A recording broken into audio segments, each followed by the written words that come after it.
My name is Gary Rutkowski, and today is October 7th, 2005, and today I'll be interviewing William Blinn in Encino, California. Okay, we're starting. Good morning. Good morning to you, Thank you for being with us. The first question we ask everyone is, what was your full name at birth? William Frederick Blinn, And when were you born? 1937, July 21st. July 21st? Mm-hmm. And where were you born? Toledo, Ohio. Is that where you grew up? Mm-hmm. Okay, I'd like to move on to fame. Sure. Was it your idea to take that movie? No, they'd done the pilot before I was on the scene, and the pilot was viewed as promising but flawed. They kind of wanted to do this show, but they weren't sure they wanted to do it off this pilot. So maybe they wanted to either do a brand new pilot and start from scratch, or try to find a way to save the pilot, change the pilot in order to.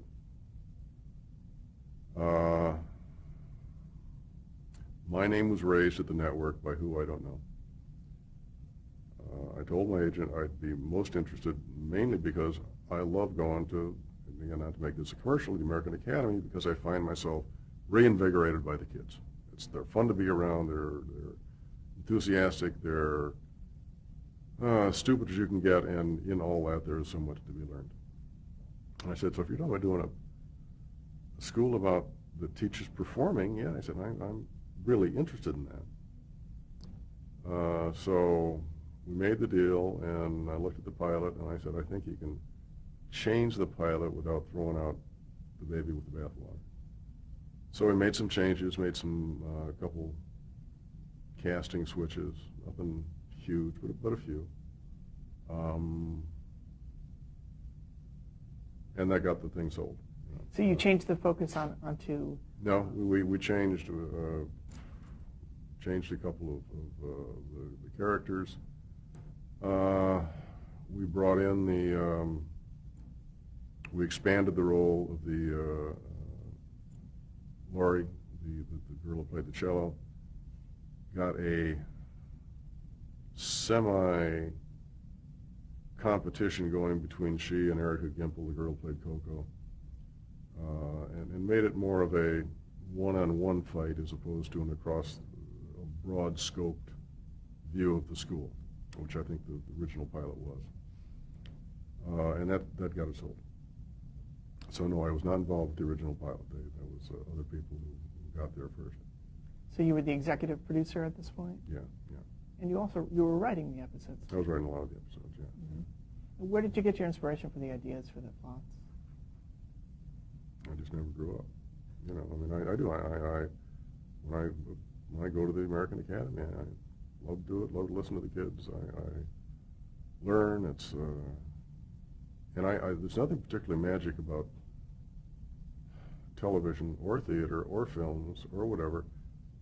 Most of us who do, at least what I do, we put on shows. And I can get as much of a kick out of a stage play where the joke works and there are 30 people in the house as I can about doing a television show that 60 million people are watching. You're still putting on a show. And so I love the mechanics of it. I love the process. I love going to the set. I love the collaborative thing that goes on. I love some of the bitching and whining that goes on too. So this was, for me, a good fit.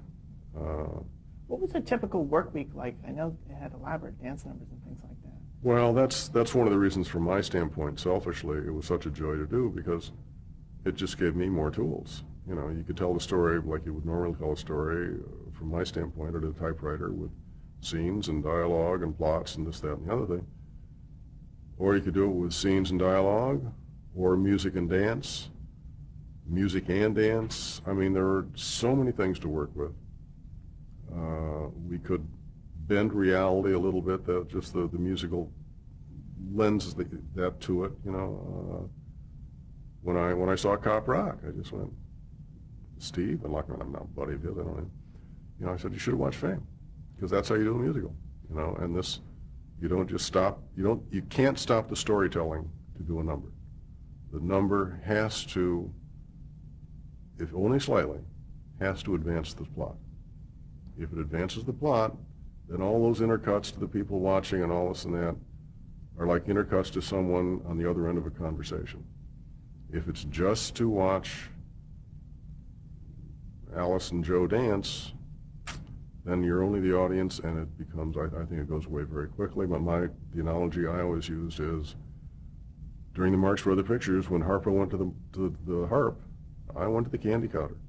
Because, you know, I knew everything was going to stop. There weren't going to be any jokes. There weren't going to be anything that meant anything. It was just going to be this nice man playing the harp, very nicely, too.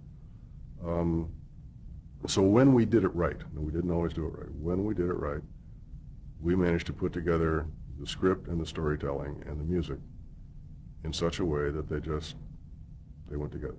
It was seamless. And also, when you have Debbie Allen behind the camera, you've got an energy and a drive and a professionalism that you don't get in many places.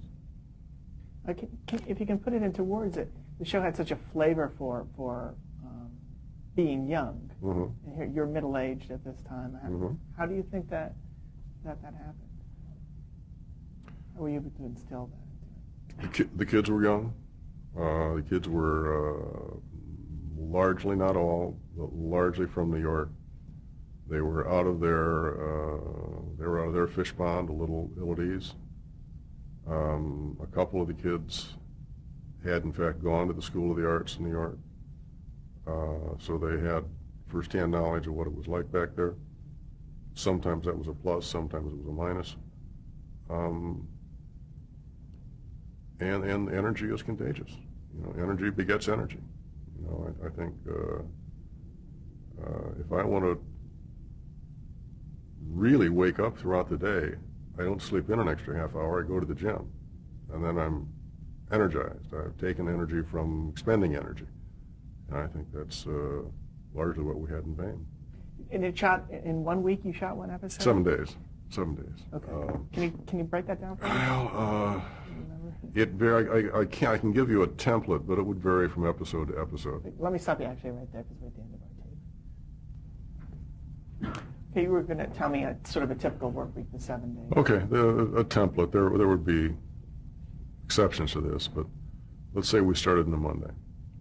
Now, there'd been 2 months prior when the script had been developed, from a story springboard to a story to an outline, first draft script, second draft script, and then usually, not always, but almost always, it then went to me or Chris Beaumont, the producer, for a rewrite to get it into sync with what we knew we had to do. The script would come out on a Monday, let's say. The script would detail, obviously, the stuff any script does, what happens, what they say, where they go. We would also describe, in general, the kind of dance number that Leroy would now be involved with. It would be a such and such number to indicate so-and-so to the other character, whatever it may be. Followed maybe 8 pages, 10 pages later by the ballad that Coco would sing, or that Lee Carreri would write, or combinations thereof, and what that lyric would reflect or express. Then, as the story went on, usually ending in some kind of large production number, whether it was on stage at the school or in some spontaneous, exuberant outbreak somewhere else. Everyone would get the script, director, Debbie, cameraman, so forth and so on. The next day, Debbie would talk about the dance number and what it would involve and how it would go together, and we could do this and that and the other thing. I would generally tend to stay out of the way from Debbie at that point. And she was creating the choreography? Yeah, she was the choreographer, period out. She had an assistant, but she was the choreographer. We would have gotten in touch with 5 or 6 composers with whom we had agreements to come up with songs, original songs.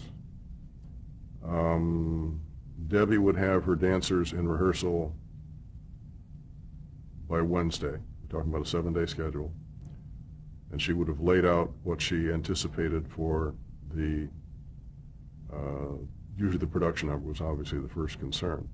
Now, bear in mind, at the same time, they're also shooting the present episode. So the dancers are rehearsing for the next episode, and then they're called out of rehearsal hall to go down to do the episode. So that was complicated. The director would come in with his ideas and his needs and whatever the hell it may be. By Thursday, maybe Friday, we would be listening to the entries for the song, the ballad that Coco was supposed to sing or Lee Carrere is supposed to write, whatever it may be. I'd be there, Debbie'd be there, the director would be there, the other producers would be there. That was generally pretty much it. Sometimes the person who was going to sing the song would also be there to hear if they was in their ballpark. A choice would be made at that point.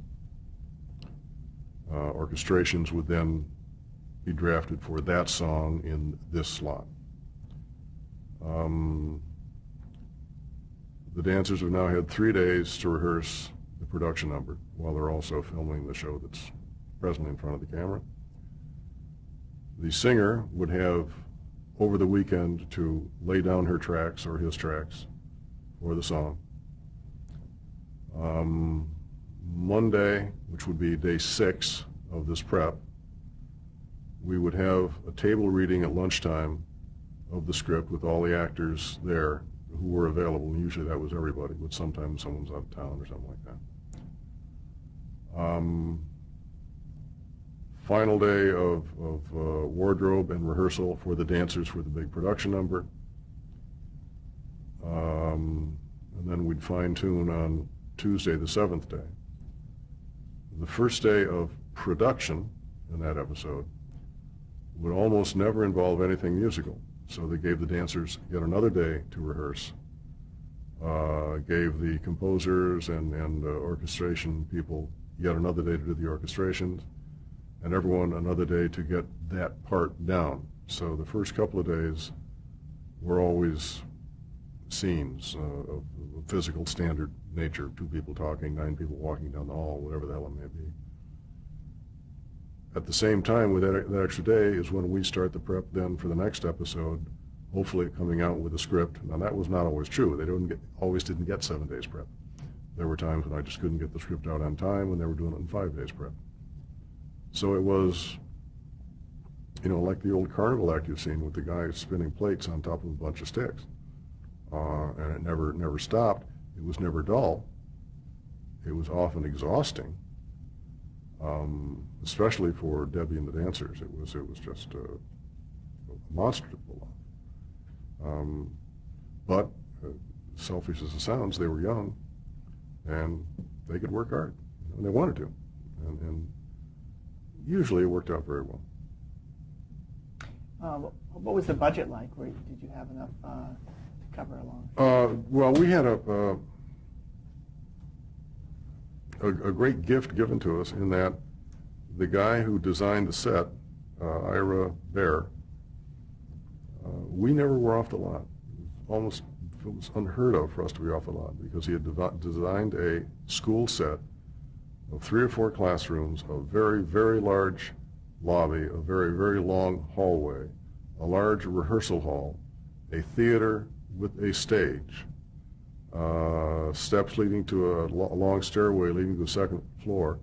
We could stay in that one soundstage for 6 out of 7 days and never feel claustrophobic, and the audience would not feel claustrophobic. We were trapped in this because there was just so much variety and we could add so much movement. We'd occasionally go out to shoot some street scenes, but that was, we could and did a lot of times. All 7 days we were there. Did you do on location work as well? A little bit. We went back to New York because there was times, when you want Times Square, you want the plaza, you want just to see it in terms of texture and whatnot. We shot in the Village, we shot in the East Side, we shot in Times Square, we shot around the plaza, shot around the Empire State Building. We were only back there for maybe 4 days at a time. But they were very busy days. Did you do it throughout the run, or maybe toward the beginning? We did it first 2 years. 3rd year, I'm not sure if they did it or not, and then they tried to go back and do it the 4th and 5th year. I wasn't there the 4th and 5th year, so I'm not sure about. And the dance numbers, are there any that come to mind where you were just amazed at how the work that was involved? Oh, yeah. They did one that was a tab version of Othello. Title of the song was Desdemona.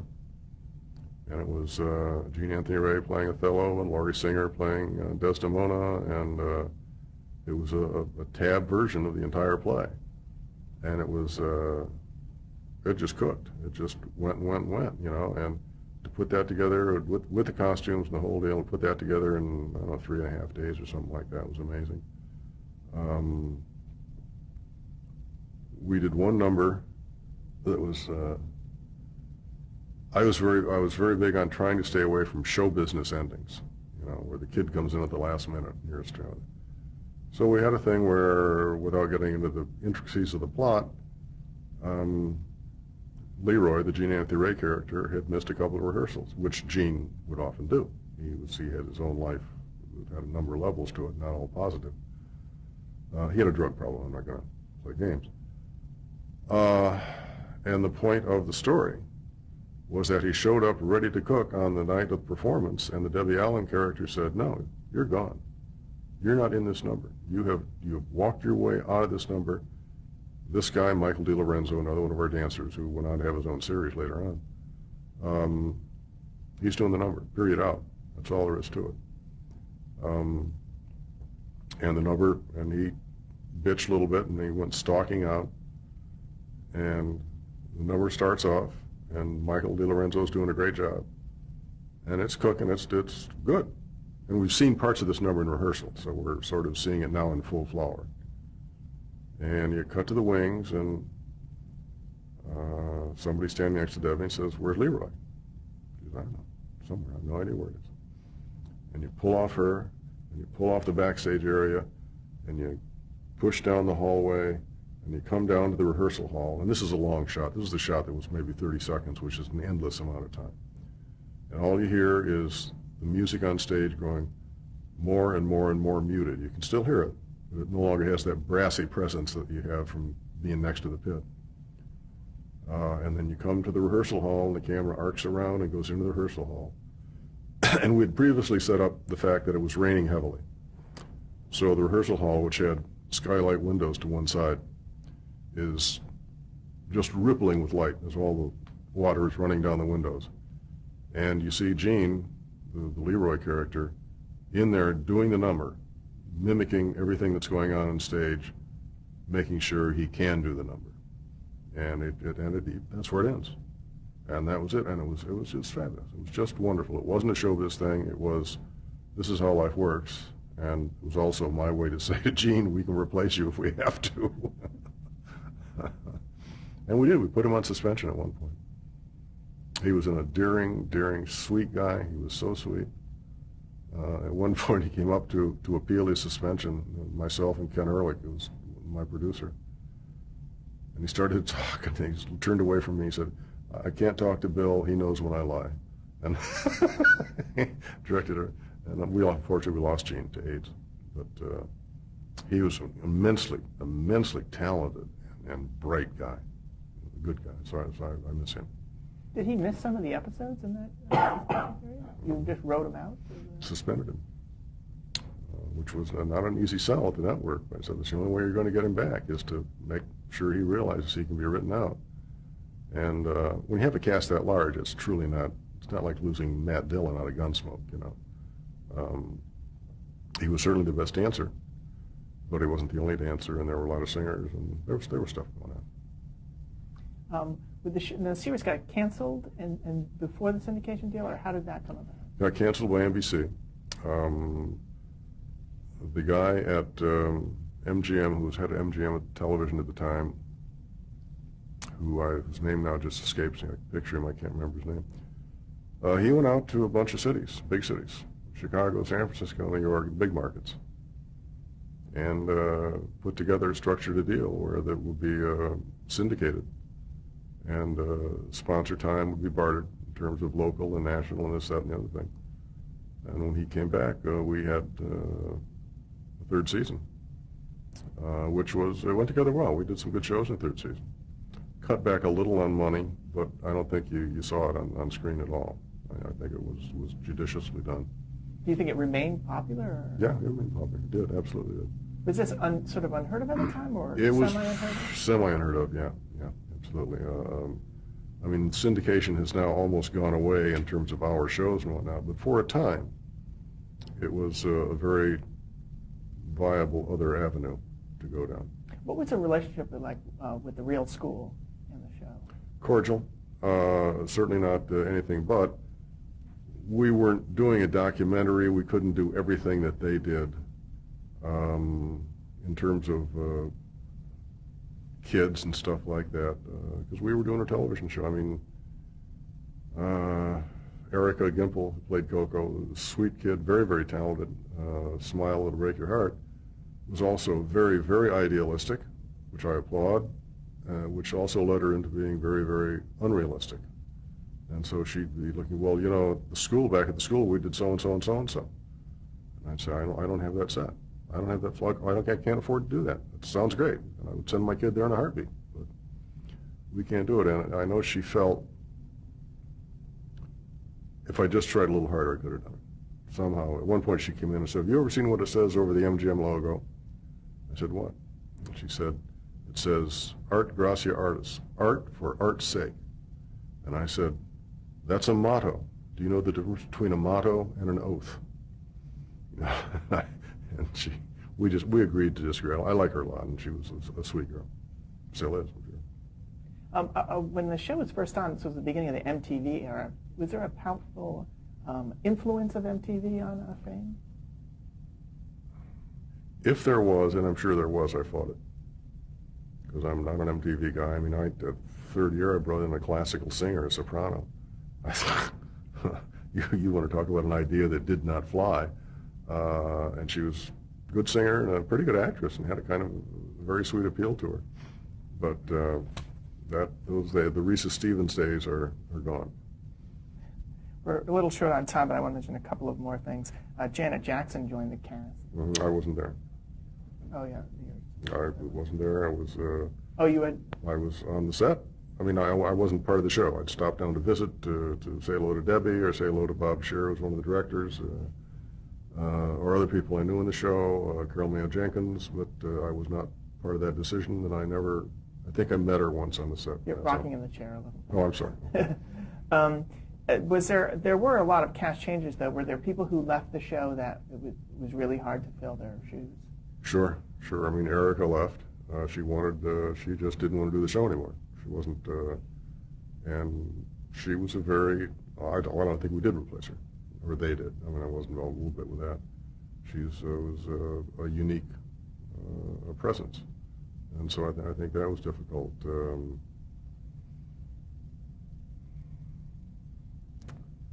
I can't think of anyone else offhand. I mean, we brought new people in. We brought in Cindy Gibb. We brought in Billy Huffsey.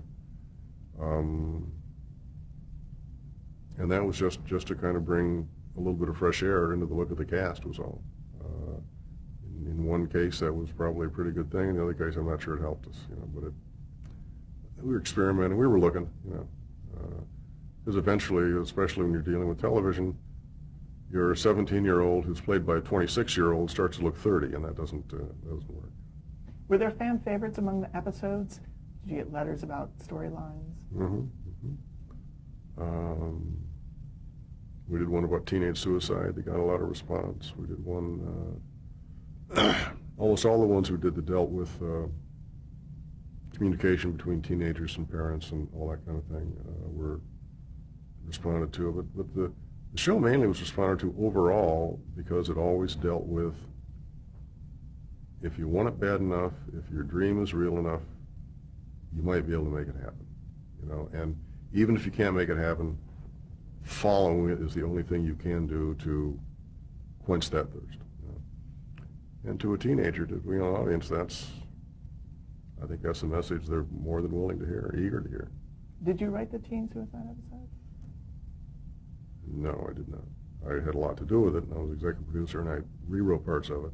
But what's interesting is we didn't, it was the only episode we did where we could find no way to fit in any musical number until the very, very, very end.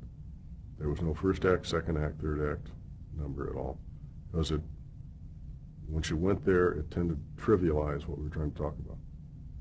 It clearly, I'm singing and dancing, now I'm talking about teenage suicide. No, that doesn't work, And we ended up doing a gospel number at the end of the show. That was all. Any last word you want to say about Debbie Allen in terms of her talent and her multifaceted talent?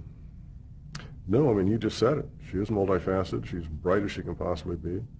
She's tough. I mean that as a compliment. She's extraordinarily professional. She's intensely focused and dedicated.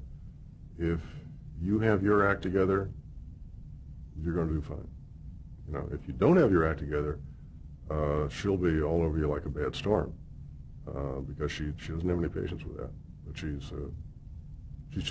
defines professional. Why did you leave Fame? Well, it wasn't willingly. Jerry Thorpe and I was still partnered with on other things, had a deal with NBC to do a series.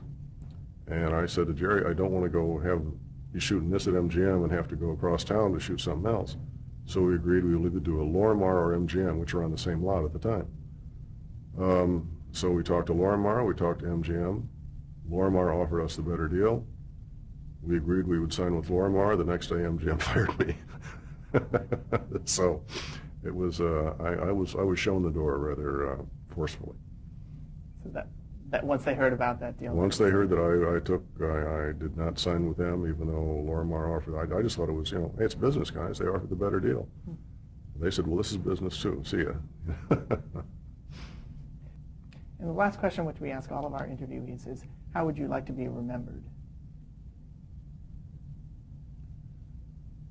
I've had 3 holes in one. I'd like to be remembered as the guy who had 4. I'm not profound. Okay, good enough. Okay. For the Archive of American Television, thank you for sitting down with us. My pleasure. My pleasure. Thank you. Okay. Well, that was terrific. Thank you so much.